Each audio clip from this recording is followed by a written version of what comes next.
Uh, our topic of discussion was of the uterine septum.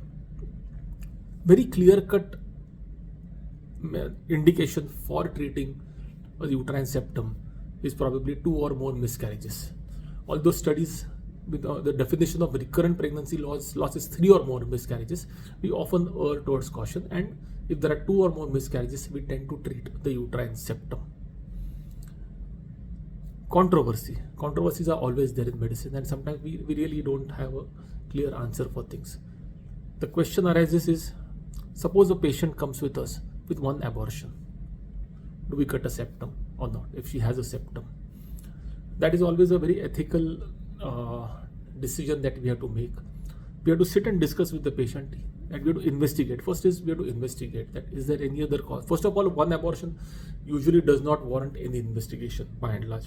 But if the patient insists that yes, I have a uterine septum, I want it cut, then you can always investigate her for other causes of an abortion, and then sit down with her and then take a decision whether to cut the septum or not.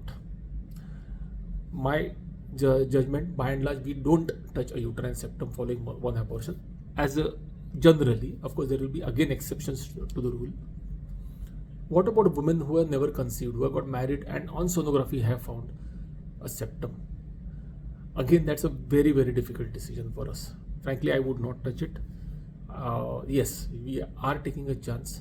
Now, suppose it was a complete uterine, cervical, vaginal septum, I would probably cut it. If it was a complete septum, maybe up to the cervix, we may err on the side of caution and cut it. But smaller septa probably do not need to be cut. Again, we probably will never have clear answers on this. It has to be individualized after discussion with the patient.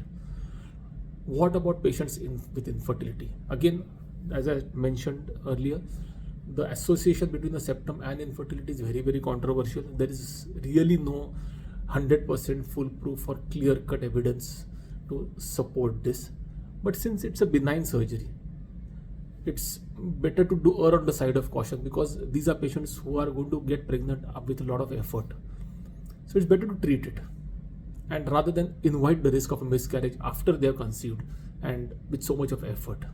So in case of infertile women who are going for some form of treatment for infertility, be it a basic treatment like IUI or even a test tube baby, it is better to treat the uterine septum.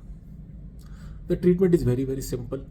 We put in a small telescope inside the uterus, see the septum, use a small scissor and just cut it until the uterine cavity opens up completely. It's literally a daycare procedure with a small amount of anesthesia. Sometimes we can do it even without anesthesia. The patient goes home in a few hours' time.